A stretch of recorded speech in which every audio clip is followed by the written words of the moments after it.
Okay, so this morning I woke up to the smell of amazing hickory smoked chicken, which you'll see on the screen what I did last night.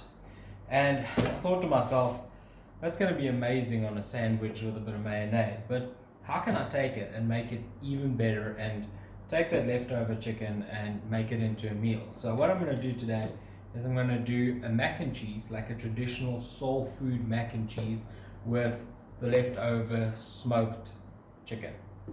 But with mac and cheese you need something crunchy, and nothing goes better with mac and cheese than a cucumber salad. So I'm going to run you through how to make one of these quickly. So I've got 3 cucumbers over here. Unfortunately in the UAE we only get the small ones, we don't get the big English cucumbers. So all I'm going to do with them is I'm going to take the cucumber, I'm going to take a fork, and I'm just going to run it along the skin, because what I want to do is I'm going to dress this cucumber with a vinaigrette dressing, and scoring the skin like that just allows more of that vinaigrette to actually absorb into the cucumber. So simple scores just down the side of the cucumber like that. See, it takes a bit of the skin off. Okay, so that's the one trick to it. Then what I'm going to do is just chop them up finely. Let's take the heads off, that section's off. Let's get rid of that. Okay, now the finer you chop them, the better they're going to absorb the vinaigrette. So I'm going to keep them whole like that. And all I'm going to do is I'm just going to chop them quite finely.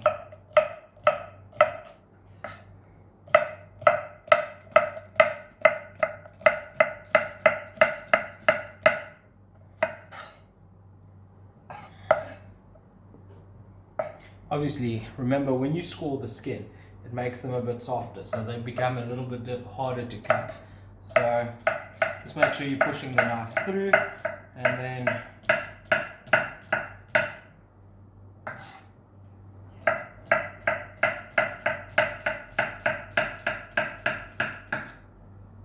one more.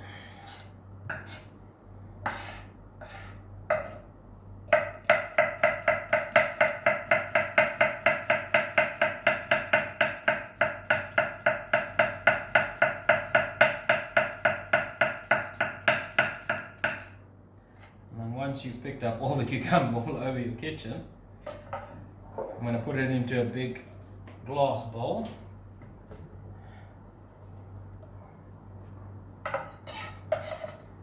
And this is where the other trick comes in. So the cucumber is basically just water, and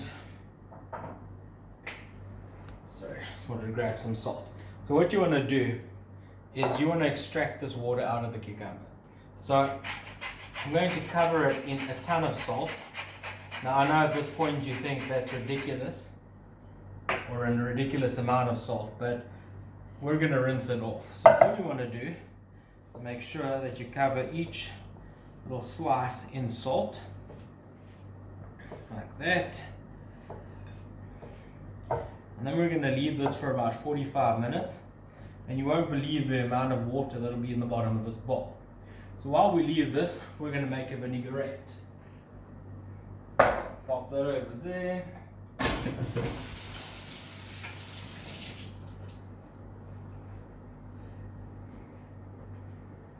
Just clean up all my pieces here. Okay, very simple vinaigrette. The easiest way to make this in a bottle, mason jar, something with a lid, because you're going to need to shake this to get the vinaigrette to emulsify and become one. So in here, I've got a little bit of honey. I'm going to add some apple cider vinegar to it. Just a splash of that. I'm going to add some olive oil to that. You can never have enough olive oil in there.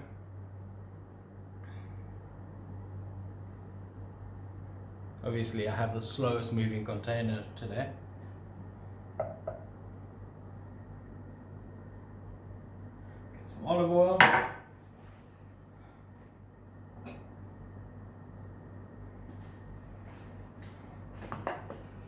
Then we're going to add some Dijon mustard. It just gives it that bit of tartiness and a bit of a tang. Obviously add as much as you think is necessary. Then I'm going to add some dry basil to that. Dry herbs are fantastic with vinaigrettes. That's if I can get the container open. So I just want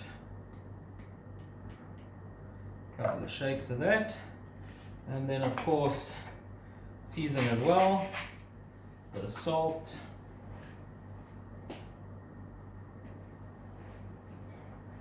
bit of pepper. Obviously because my container let me down, I need to add some more olive oil to this. That.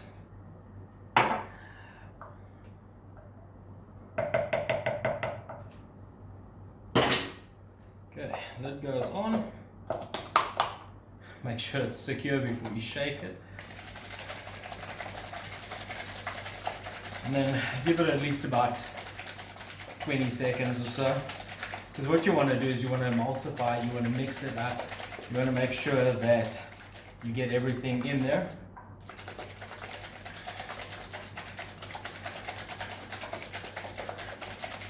And then pop it open, and something I would just going to add to it is just a clove of garlic. Let's crush that, clean that. Obviously it's a bit better if it's crushed, so I'm just going to use the garlic press.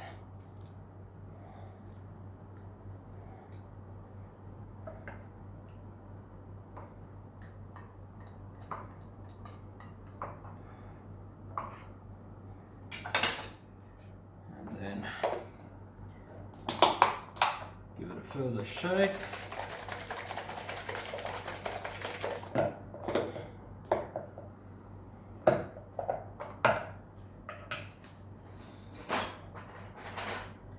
And then of course the most important part. Oh, amazing. So all you're going to do with that is you can pop it in the fridge right before you're going to serve your salad. Pour that over. As soon as the cucumbers are ready, I'll show you the rest of the salad. Although we're making a mac and cheese, I find rigatoni, these little tubes, to be the better pasta of choice. The reason for it is because it's a little tube, it just holds the sauce so much better. And yeah, they just look like that. So okay, so I've got a pot of boiling water going. You'll see the water is really nice and rolling. I'm just going to add some salt to it. Now, a mistake that a lot of people make is they add oil to the water. This is a big mistake. The reason for it is that you want the sauce to stick to the pasta when it's cooked. And once you put oil in it, it actually coats the pasta and it doesn't allow the sauce to stick to it. So, the right way of cooking pasta is grabbing a pasta spoon, boiling water, go in with the pasta, stir it, close the lid, because what you want to do is you want to get that heat to come back up again. The worst mistake you can make is letting the water cool down, because then it gets that overcooked feeling on the outside and it's still crunchy on the inside, which is not the al dente that you want. So, okay, so add it in, stir it, close the pot. As soon as it comes back to the boil, open the pot, normally about 8-9 minutes. But because we're going to finish this off in the stove, in the oven, we're only going to cook this halfway. So I'm going to give it about a minute. I'm going to take the lid off and then I'm going to cook it for 4 minutes. Now the butter is melted. I did use a little bit too much butter, but some French people say that's not possible. I'm going to add my flour in. It's normally equal parts of flour and butter. So this is the important part. You're going to keep stirring here until it combines into a bit of a paste. And once you have that paste, see how it just thickens up and how it changes color. So now you want to allow this to just cook through for maybe about a minute, and then we're going to start adding the milk. But the trick to adding it is, a lot of people make the mistake by just adding all the milk at once. You got to add it into sections, like at least break it up into 3 sections when you're adding it. Okay, so my roux's just about cooked through. I can see there's no more dry floury bits. Then I'm going to start with my milk. I just have normal long life milk here. I love the taste of long life milk, but you can use any milk. So I'm just going to add a little bit, and I'm going to stir. This is room temperature milk. I find that to work a bit better. Some people say add cold milk, but if you can get in here, you'll see how thick it becomes. So you just got to keep stirring and just adding the milk little bits by little bits until you get this most amazing thick sauce. So now I've added a bit more milk, so I carry on stirring, and you'll see it'll form a sauce now, and that's it. You just keep adding milk until it gets to that point where it's not thickening anymore, and then you stop. Then you know you've had enough milk in here. But I've still got quite a thick sauce here, so I'm going to add a bit more milk to it. But now, obviously I have some other things I need to add to here, so what I'm going to do is I'm going to turn the heat right down. I just want to maintain the heat, stirring it, and then I'm going to add the rest of my stuff. Over here I have some broken up feta. I'm just going to add that, because obviously I want the feta to melt in, so I'm going to do that quite early. I'm not going to add a lot of salt in because obviously the feta is quite salty. Okay, now one of the very important things when making a cheese sauce is nutmeg. This really, just a touch of that really makes all the difference. So now I just want to carry on stirring again. You'll see this becomes this most beautiful, thick, creamy, cheesy sauce. It's a little bit thick, so I can add a bit more milk to it. Now I can bring the heat back up again, because I'm trying to melt that feta in there. Oh, just look at how thick that is. Okay, I'm going to add some of my dry herbs. I absolutely love chives, so I'm going to go with just a little bit of that. You can do Italian spice, you can do dry basil, you can do just about anything you want. The other thing I'm going to add is just a little scoop of Dijon mustard. So like that. Maybe a little bit more. It really enhances the flavor.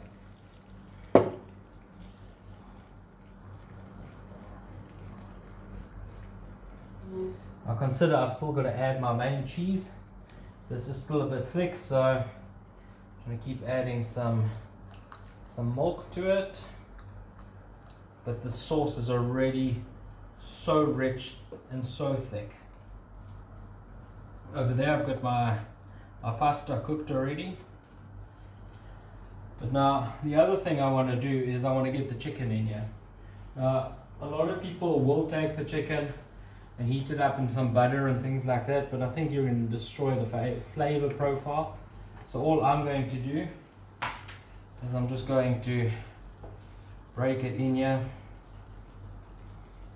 There's big pieces, There's small pieces, because obviously this is going to heat up with the sauce now. That's all my chicken.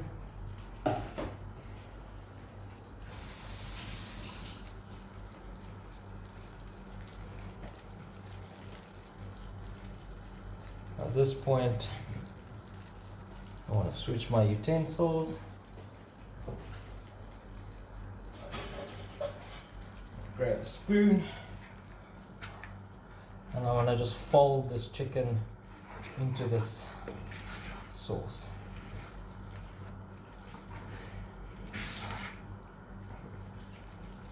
Adding just a little bit more milk.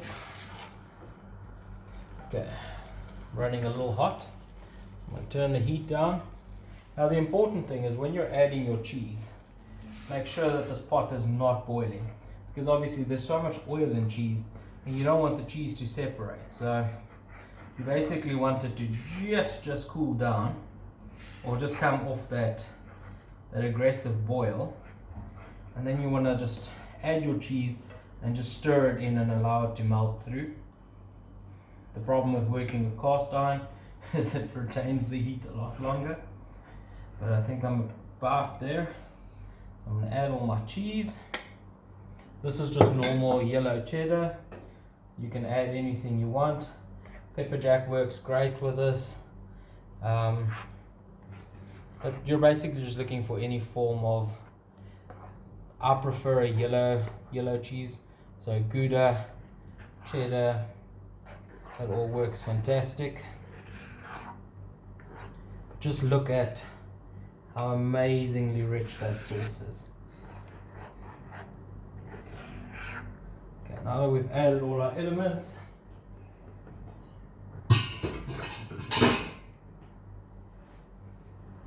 we get to mix our pasta in here.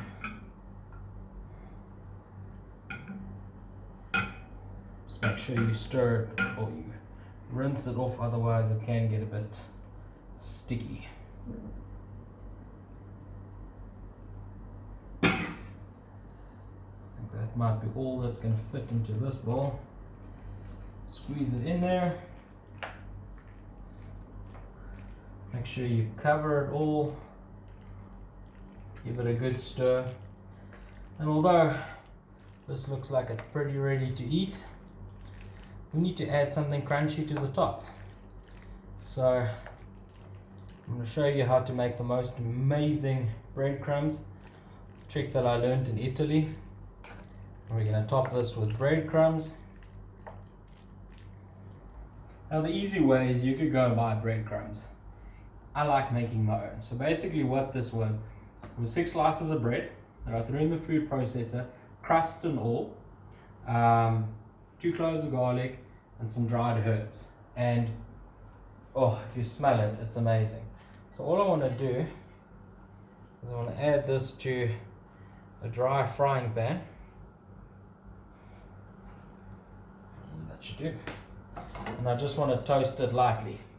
You don't want to toast it too much because it's going in the oven, otherwise it's going to have that burnt taste. So toast it lightly. I find that a cake spatula works very well because you can move it around and you'll feel, you know, it's pretty soft at the moment, but as soon as it starts toasting, you'll definitely hear and feel as it's getting ready. And in here I have some rosemary, and once this hits the heat, that smell of that rosemary is just amazing. Trying to move this around, give it a shake, just give it a second.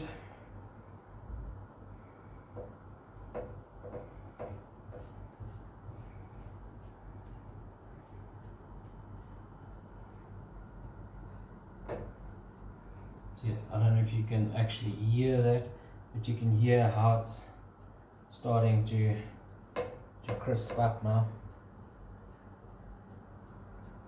And you know, this might seem like a useless part, but this makes all the difference to your mac and cheese. It just gives it that bit of bit of crunch at the top and things like that.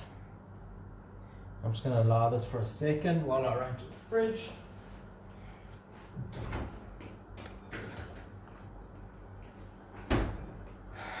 And of course, what would life be without a bit of Parmesan cheese? So I can smell this is done now. So all I want to do is bring my cast iron pot back to the front here.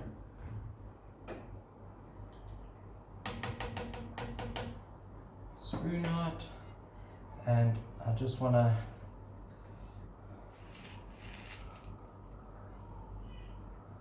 shake this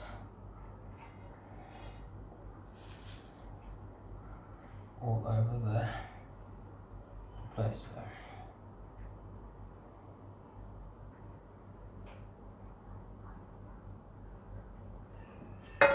Once you've got this all over, spread it into all the corners.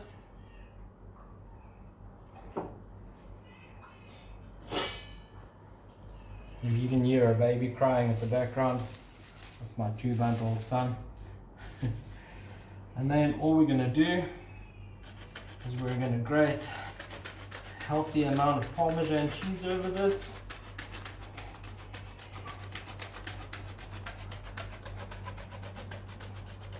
And the Parmesan is just going to give it the beautiful saltiness. And that's also just going to melt so nicely with the breadcrumbs.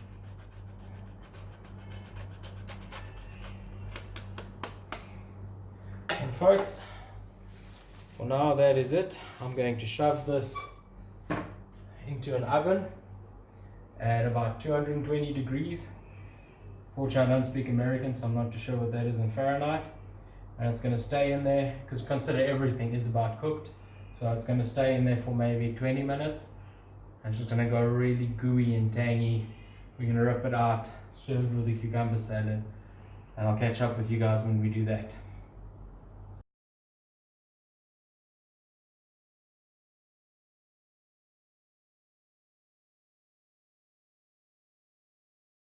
Cucumber friends of earlier. That is all the excess water that came out. So now all I'm going to do, I'm going to throw this through a sieve or through a colander.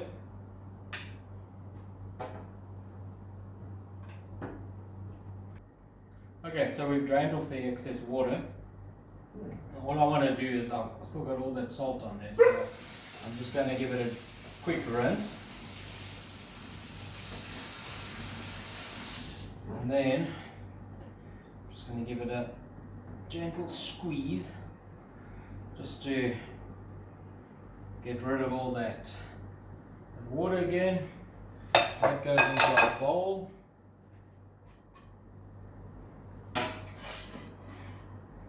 Okay, now all I want to add to that is a nice sweet red onion.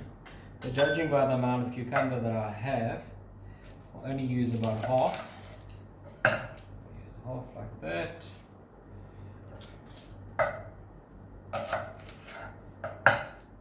Yes.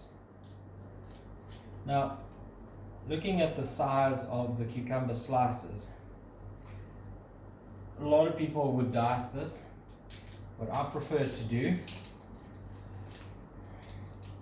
is, obviously I've got these little wedges now. So all I'm going to do is I'm just going to run the knife and just cut just thin little slices.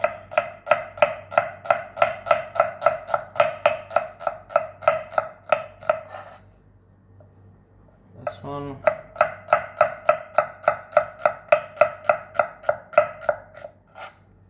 Okay, so then all I want to do is grab it, separate it as I pour it over the onions, put the rest in.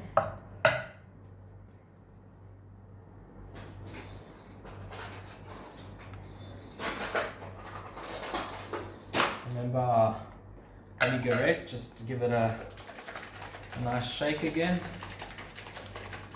Once it's all combined, do is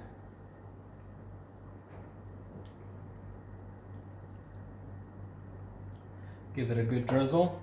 The nice thing about that vinaigrette is you can close it, pop it in the fridge, use it for something else at a bit of a later stage, and there you go.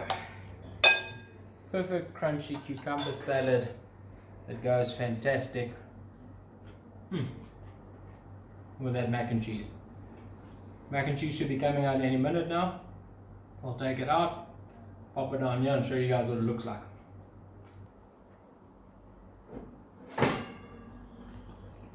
Oh, and that's perfectly exactly what we wanted. All we'll do now, grab a spoon. Remember I was telling you about the crunch? Just listen to that. And then look at that gooey greatness. And that, with that, is how you use up smoked hickory chicken and make an amazing meal from it. Okay guys, remember to subscribe, hit the bell icon, like us on Facebook, follow us on Instagram, leave us a comment, do me a huge favor. If you like this video, give it a like, it'll help me out a lot. And then we'll see you with the next episode. I do believe our next episode will be smoked fish on the grill with a couscous salad. We'll be doing that on Friday, so that's going to be pretty amazing. Okay, well, this is the fun part where I get to dig into this now, and I'll catch up with you guys later. Thanks,